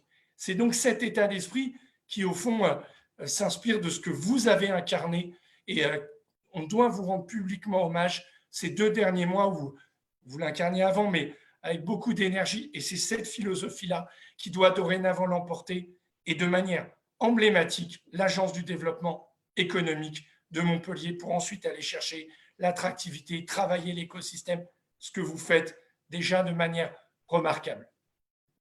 On a beaucoup de solutions qui ont été évoquées ce soir par tous les intervenants. On a aussi beaucoup de questions. Vous êtes très nombreux à poser des questions et c'est super. J'aimerais poser la première question à André Deljari parce que cette question elle est revenue à plusieurs reprises et je pense que ça peut être l'opportunité ici d'y répondre. On a Pascal, on a Marie-Pierre, mais on a d'autres personnes aussi qui ont posé une question qui disent mais finalement, concrètement, la CCI, qu'est-ce qu'elle a fait pendant cette période? Est-ce que vous pouvez, parce qu'on a tous souligné le travail excellent qui a été fait, mais beaucoup ne connaissent pas vraiment la précision de vos missions. Est-ce que vous pouvez nous en dire quelques petits mots? C'est tout simplement un travail de coordination au niveau des territoires avec la modalité des dispositifs qui étaient mis par l'État pour faire de l'information État, région, collectivité. On est même descendu au niveau des communes avec des primes qui avaient été données en bon d'achat pour racheter à l'intérieur des communes sur place. Notre objectif, c'est l'accompagnement. C'est essayer d'y voir clair là-dedans. D'ailleurs, d'ici la fin de la semaine, on va communiquer sur la totalité des mesures qui ont été mises en place pour que la totalité des chefs d'entreprise se rendent compte encore s'ils ont eu droit à telle ou telle mesure parce qu'il y a des mesures où encore les chefs d'entreprise n'ont pas accédé. Je vais en prendre une toute simple qui est le PAC qui a été mis en place par la Sécurité sociale, qui est le PAC d'aide pour mettre en place la totalité des visières, des masques à l'intérieur de l'établissement et de la panoptique un petit peu qu'il doit y avoir dans les établissements, le fléchage, etc.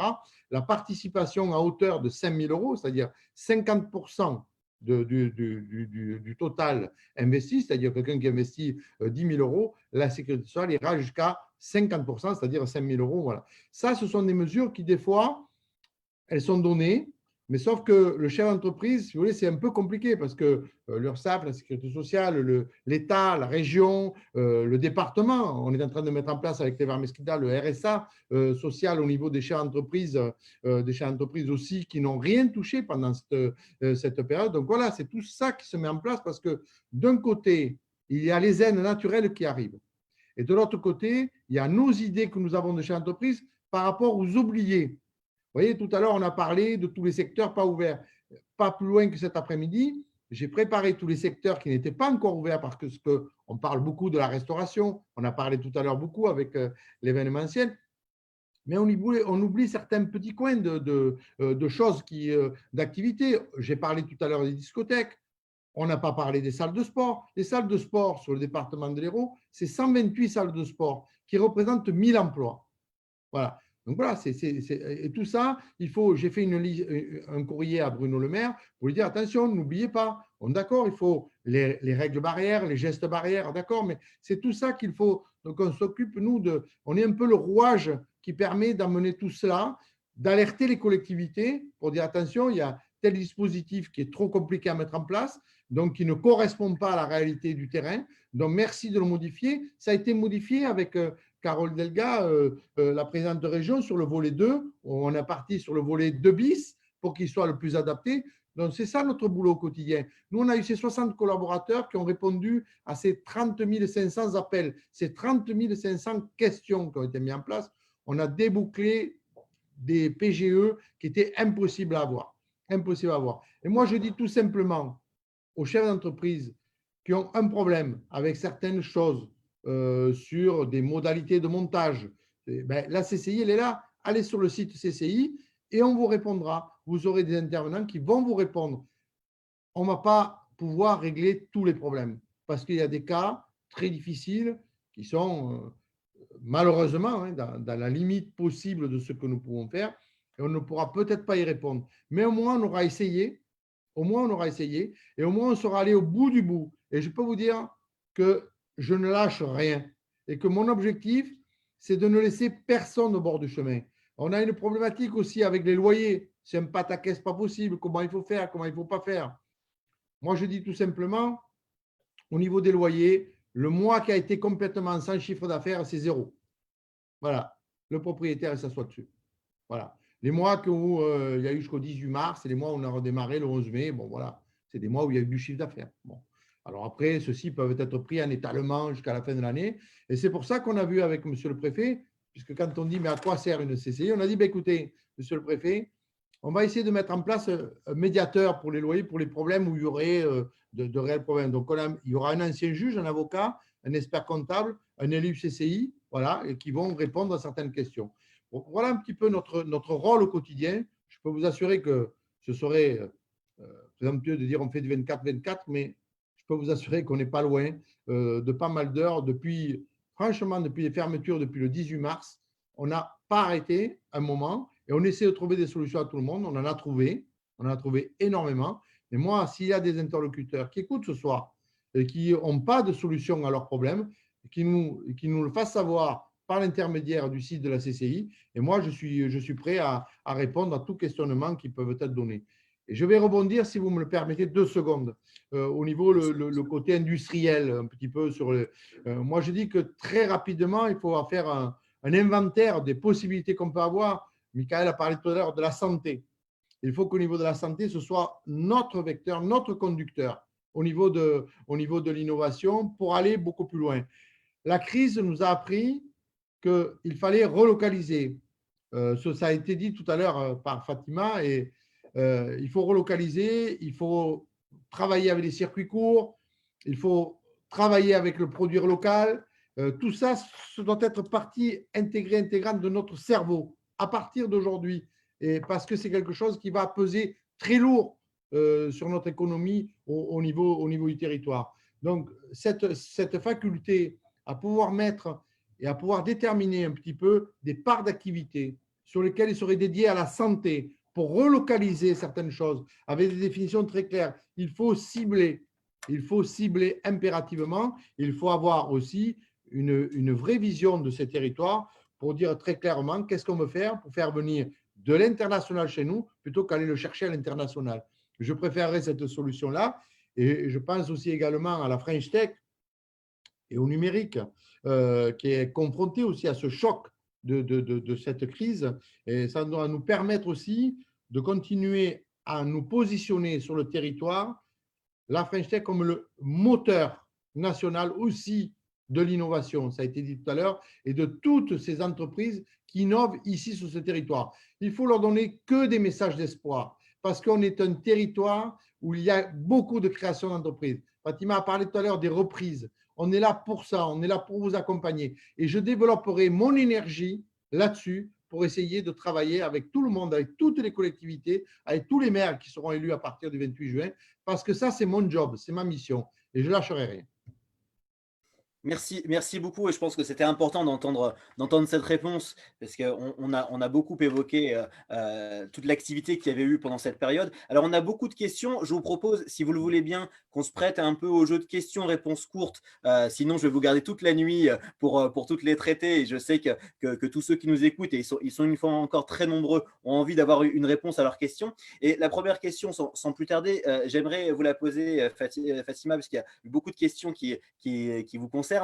Celle-ci est assez générale, mais est-ce qu'on peut imaginer que l'ESS peut être une solution à un redémarrage de l'économie sans pour autant détériorer l'écologie? On a des craintes, c'est une question qui a été notamment posée par Emmanuel, on a des craintes que maintenant, pour repousser l'économie, on oublie tous les efforts qui ont été faits pour l'écologie. Est-ce que vous le voyez sous cet angle-là? Si je vous répondais non, je serais mal barrée. Non, non, mais évidemment, mais l'essentiel, c'est que tout à l'heure, on évoquait qu'il y a de toute façon quelque chose qui s'est mis en place. Je ne vais pas redire ce qui a été évoqué, ça a été un choc pour tout le monde. Ça a été un choc énorme et notamment de reconscientisation par rapport à la dimension environnementale. Alors, il est vrai que certains ont écrit au ministère de la Transition écologique pour essayer de passer. Je crois que ça, c'est terminé. C'est terminé. D'ailleurs, on l'a entendu avec le plan de relance sur l'automobile.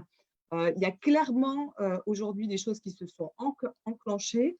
Et je pense que les entreprises, et là je parle des entreprises en général, ont compris que l'avenir était là. Maintenant, l'enjeu, c'est vrai qu'on évoque la question de crise et du coup, les questions de surcoût qui sont aussi souvent des questions qui sont souvent aussi des idées reçues. Alors, l'écologie amène souvent des surcoûts, mais pas dans tous les cas. Si on parle de circuits courts, de toute façon, on peut revenir en tout cas à des prix de revient qui peuvent complètement intégrer. Alors, la grande chance qu'on a dans l'économie sociale et solidaire, c'est qu'effectivement, cette dimension environnementale est extrêmement présente, en tout cas au travers du travail que peuvent faire, en tout cas dans le domaine écologique. On est beaucoup plus présent, que ce soit au niveau des scopes, mais aussi au niveau des associations qui sont très présentes en fait sur ce champ, qui est un champ, on va dire, d'intérêt général, d'intérêt collectif, sur lequel nos entreprises sont surreprésentées quand on compare à l'économie conventionnelle. Alors, je ne veux surtout pas dire que l'économie conventionnelle ne s'y intéresse pas, mais c'est une réalité. Factuellement, on a beaucoup plus d'entreprises qui sont sur ce champ de la transition écologique, de l'électricité verte, et qui notamment sont extrêmement présentes sur le champ de l'innovation, en tout cas pour répondre à cette problématique-là. Donc, effectivement, l'ESS peut être en tout cas une voie extrêmement importante. Et peut-être juste pour revenir sur la question de la relocalisation, j'évoque un outil. Je n'ai pas voulu rentrer dans le détail de ce que représentent les SCOP. Dans les SCOP, il y a aussi un autre statut qui s'appelle la Société coopérative d'intérêt collectif, et qui est un statut en fait où en termes de gouvernance, vous l'avez évoqué, par exemple la French Tech, puisqu'on parlait de la French Tech de Grenoble étant SIC, elle permet du coup à des entrepreneurs, à des collectivités de se retrouver ensemble et de définir en tout cas des objectifs et à la fois économiques.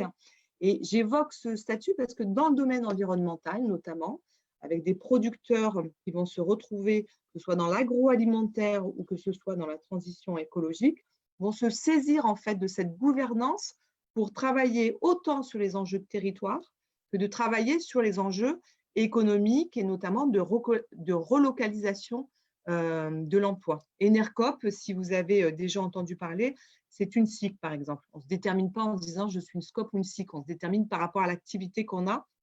Et sur le champ de la transition écologique ou en tout cas tout ce qui a cette dimension sanitaire, on va retrouver en tout cas ce modèle-là extrêmement présent et pas que le modèle coopératif, puisque là, on va retrouver l'économie sociale et solidaire en général bien présente sur ce domaine. Merci beaucoup, Grégory Blanc-Villain. Il y a plusieurs questions que je vais me permettre de regrouper un peu pour vous. On nous a parlé, et c'est la première question qu'on a reçue ce soir, une question qui venait de Paul, de la question des plans sociaux qui existent parfois dans les grandes entreprises. Est-ce qu'on risque aussi de les retrouver dans les PME? Est-ce qu'il y a un risque important pour vous, pour l'emploi dans les prochains temps? Et puis une autre question qui nous vient de Jenna, qui est intéressante. Est-ce que cette crise qu'on traverse actuellement ne serait pas un bon moment, ou au contraire un mauvais moment, on vous écoute sur le sujet, pour créer une entreprise? Est-ce que là, il vaut mieux ne pas le faire et être prudent en ce moment, ou est-ce que c'est le moment de se lancer? Voilà, donc crise de l'emploi d'un côté, et puis est-ce que c'est le moment de se lancer? Grégory Blanc-Villain, on vous écoute sur ces deux questions. Alors, je vais essayer d'être rapide sur les deux questions. La première, la crise de l'emploi, elle est évidente, hein. Je vais pas épiloguer là-dessus. Il va y avoir des grands plans sociaux. On voit des grands groupes comme Alinea, on voit des groupes chez nous comme Orchestra qui sont en difficulté, et il va y en avoir. Sur les petites entreprises, globalement, tant que le chômage partiel est là, et si l'activité, on arrive vraiment à le relancer très rapidement, on va peut-être essayer de limiter la casse. Ce qui va être très dur, là, moi, j'ai tous les jours des demandes de personnes en alternance pour l'année prochaine.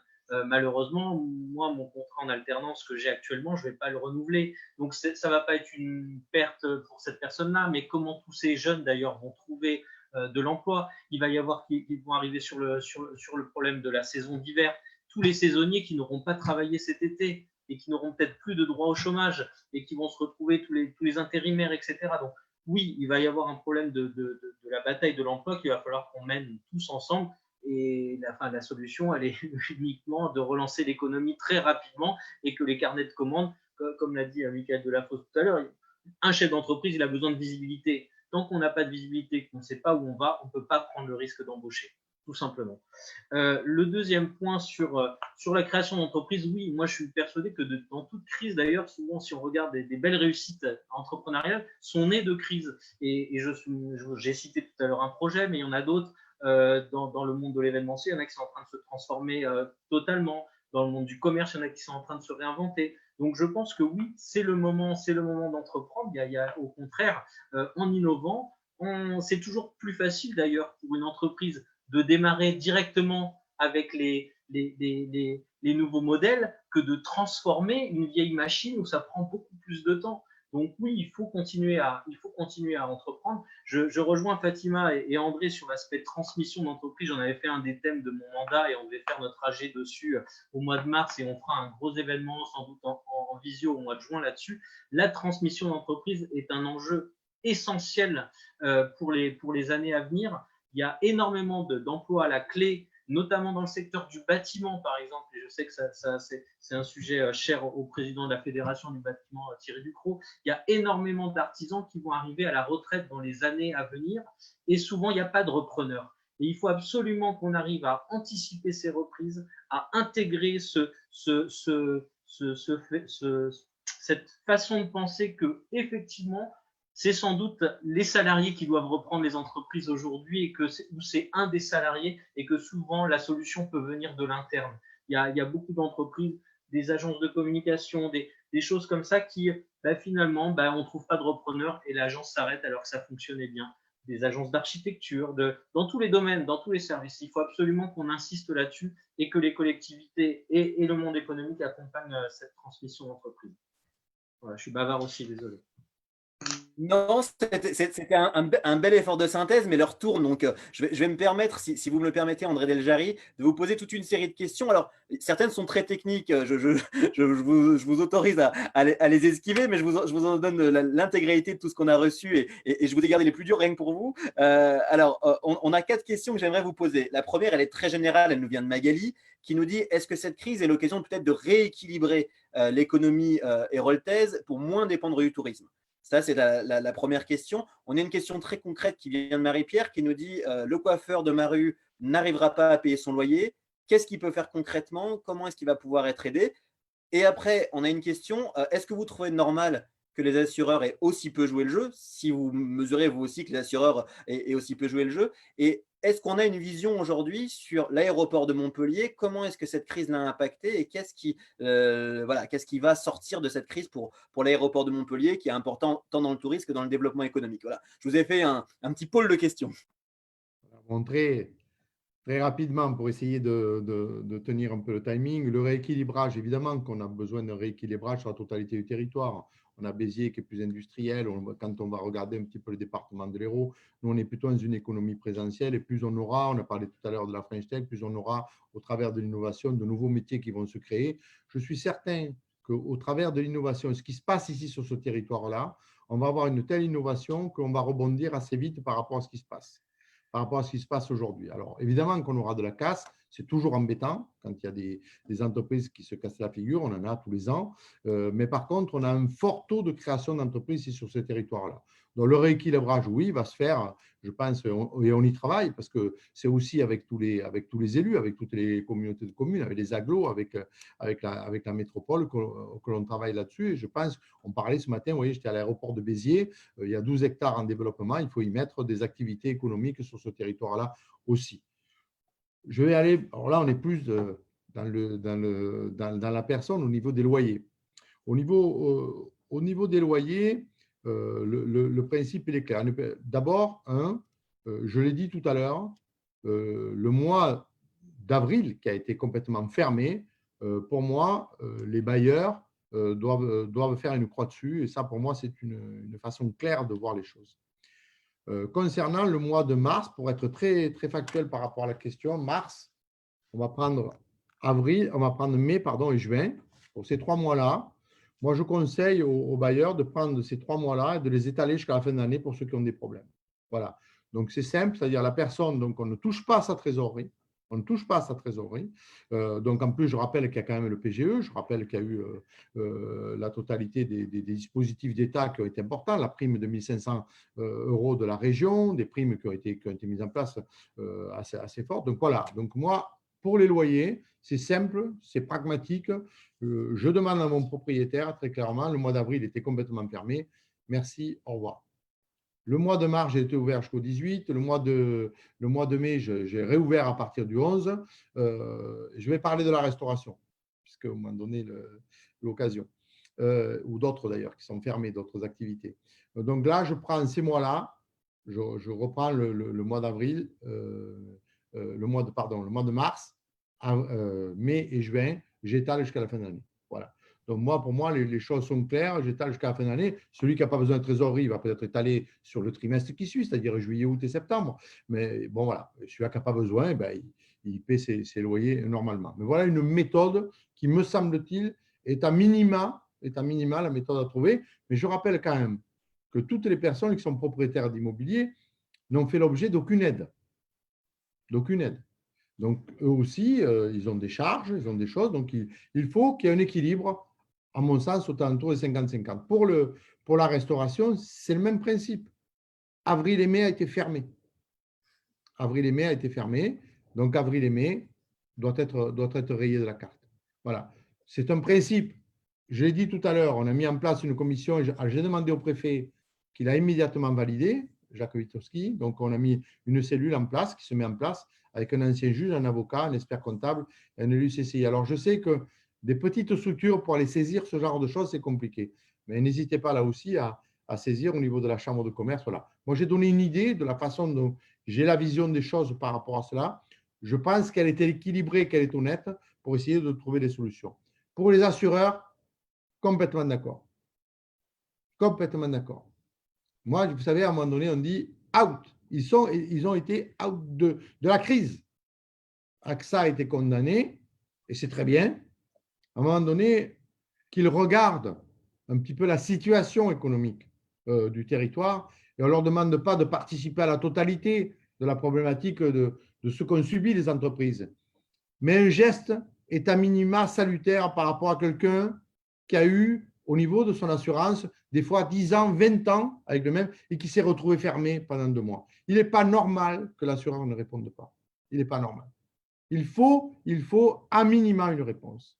À minima une réponse et essayer de trouver des solutions les plus logiques possibles, comme je l'ai fait peut-être tout à l'heure pour les loyers.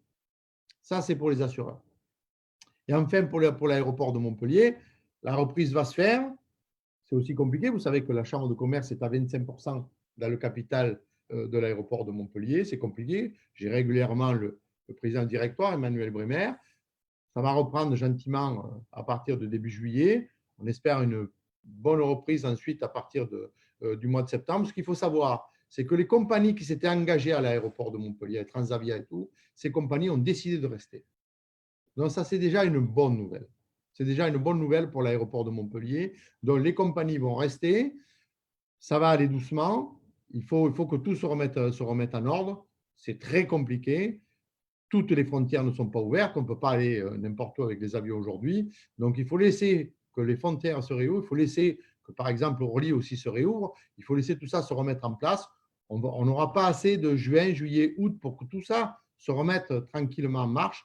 Et on espère, et j'espère, que de septembre à décembre, après, on va pouvoir rentrer dans une certaine normalité. Voilà, sur ces questions-là, mes réponses. Merci beaucoup pour votre effort de synthèse et de précision comme sur chaque intervenant ce soir. On a été très concret et c'est super. On va d'ailleurs pouvoir inviter Marie-Pierre à re-regarder le débat avec sa coiffeuse pour qu'elle sache vraiment exactement ce qui est possible de faire. Alors, l'heure tourne, on va devoir conclure. Il y a une question qui est revenue sous plusieurs formes et j'aimerais poser à Mickaël Delafosse en guise de conclusion. On a finalement beaucoup parlé d'économie, on a peu parlé des travailleurs, des jeunes qui ont du mal à entrer dans le travail. C'est en partie, on l'a évoqué en préambule parce qu'on va en reparler la semaine prochaine, mais peut-être Mickaël Delafosse, vous voulez nous dire un petit mot sur cette question sociale en guise de conclusion aujourd'hui et puis de conclusion peut-être plus générale aussi.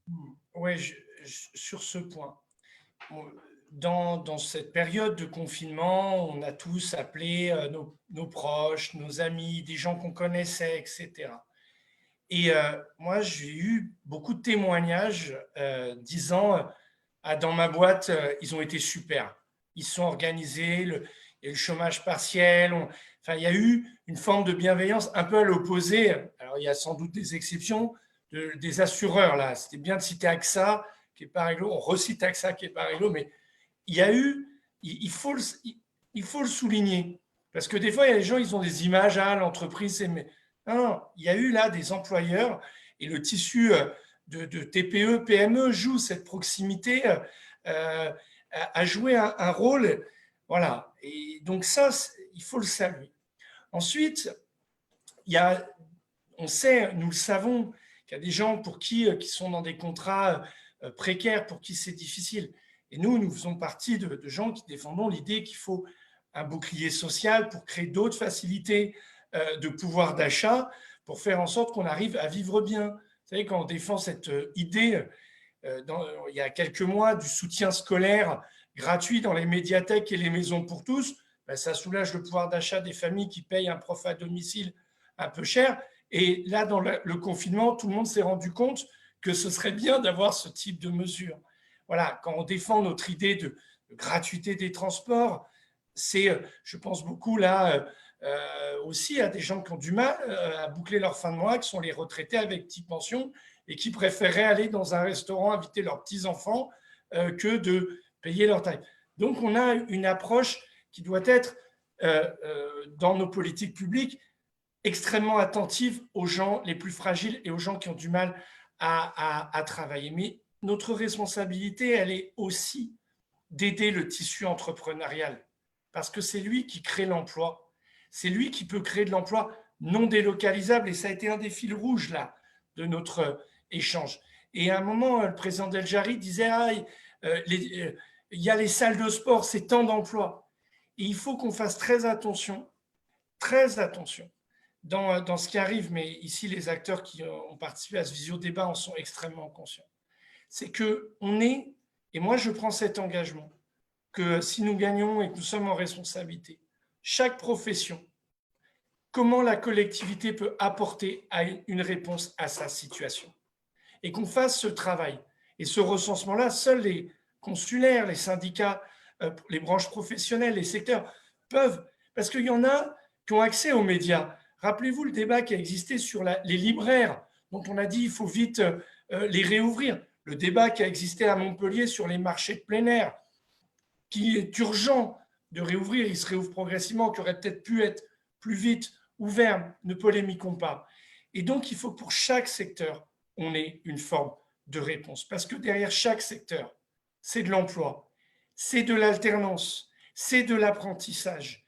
Et il va falloir, là, se mobiliser, donc retrousser nos manches, faire bloc, apporter des réponses à la crise, parce que c'est aussi comme ça qu'on va répondre. Le président Hollande, à France Inter, a donné ce chiffre lundi matin, ou hier matin, peu importe, glaçant. Il dit que potentiellement, il y a 1 million de chômeurs d'ici à décembre. Et donc, là, les emplois, ils se créent par les entreprises. Donc, comment on les accompagne, on les protège, et on a pu voir toute la ressource, comment la puissance publique font bloc aux côtés des entreprises pour protéger l'emploi, et en particulier, je veux penser à eux. Vous imaginez un jeune là qui sort diplômé et qui rentre sur le marché du travail, son état d'esprit. Et donc là, bureau des stages, et celui qui veut créer une entreprise, parce qu'il faut créer des entreprises, eh bien, il a besoin de trouver ce fameux guichet unique pour qu'à un moment donné, celui qui veut innover, entreprendre, créer, ce soit simple. Ça, c'est le rôle de la collectivité. Et je voudrais terminer, parce que ça a été transversal dans la réponse, c'est que l'économie, elle repose sa dynamique sur l'innovation, sur ce qui se fait aujourd'hui. Et ce qui m'a enchanté, je crois qu'il doit nous réjouir, c'est que la préoccupation écologique ne fait même plus débat. Elle est au cœur de nos réflexions. Quand on parle des circuits courts, des producteurs locaux, donc comment on protège notre agriculture héroltaise, comment on mange local, comment on pense des systèmes de drive, enfin, tous ces éléments-là sont sur la table. Et ça, c'est aussi une bonne nouvelle, parce que de toute crise doit naître du mieux. Et donc, voilà, ce mieux, il ne se décrète pas par des politiques qui vont dire « il n'y a qu'à Faucon ». Ceux-là, ils sont par avance disqualifiés, et c'est tellement facile. Et d'ailleurs, dans cette crise, on a vu tellement de gens dire « il n'y a qu'à Faucon » et se dédire 3 semaines plus tard. Il faut du sérieux. Et la première démarche sérieuse, c'est d'être capable d'être autour de la table et avec pragmatisme et ambition, trouver des réponses adaptées. Et si nous sommes capables de donner une lisibilité, mais là, les chefs d'entreprise, ils vont accompagner, pardon André, pas accompagner, s'emparer du mouvement et aller plus vite. Et c'est cela. Et ça, Montpellier a toutes les ressources pour. C'est comme ça que nous devons sortir fort de cette crise. En tout cas, merci à tous. On a tous envie de poursuivre cette discussion, comme à chaque fois d'ailleurs. Mais je crois que vous avez donné un débat de qualité, et je le dis, révélez aussi ce qu'est le rôle de vos organisations, la CCI, la CPME, la CGSCOP. On aurait pu parler de Patrick Puel pour le 2P de Samuel Hervé au titre du MEDEF et d'autres qui se sont pleinement mobilisés dans cette crise. Et cette parole des corps constitués, des forces vives du territoire, elle est très précieuse, et nous ne pouvons pas faire sans vous. Nous devons faire avec vous. Merci beaucoup, Mickaël Delafosse. André Deljarry disait tout à l'heure qu'il était 24 heures sur 24 sur le terrain. Je crois qu'il doit partir. Donc, on va vous remercier grandement, en premier lieu, d'être resté et d'avoir pu être aussi concret pour tout le monde. Mais merci beaucoup, André Deljarry, pour votre intervention. On va vous libérer. Merci. Et juste, on a oublié un truc quand même. On a toute la viticulture où on doit pouvoir faire des circuits économiques extraordinaires avec la viticulture. Je salue Jérôme Despé et aussi Christian Poujol, parce que dans ces circuits où on travaille avec le président du département, avec Hébert Mesquida, mais c'est vrai qu'il nous faudrait beaucoup plus de temps. Mais dans ces circuits courts, on doit préparer aussi tous ces circuits touristiques que l'on peut faire sur le département de l'Hérault, avec aussi, bien sûr, le département, avec la chambre des métiers, la chambre d'agriculture, pour tous les métiers d'artisanat d'art, pour la chambre des métiers. C'est tout ça, c'est Christian Poujol, c'est tout ça. C'est ce qu'on a fait là pendant la crise. Il faut impérativement le consolider, l'amplifier et le continuer. Voilà ma conclusion. Merci beaucoup.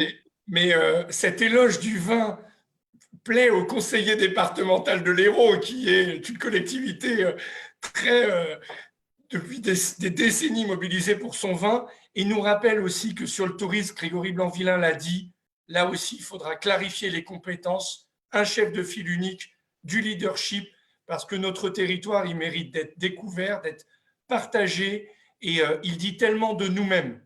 Voilà. Et la tradition viticole ici dit beaucoup de choses de nous. L'excellence.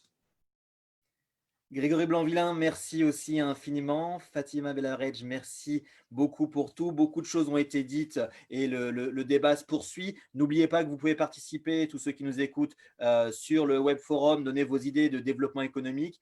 On se retrouve la semaine prochaine pour un nouveau visio-débat. On parlera de la question sociale, vous l'avez compris. Merci encore à tous. Merci à tous ceux qui nous ont suivis. Bonne soirée et merci encore aux intervenants.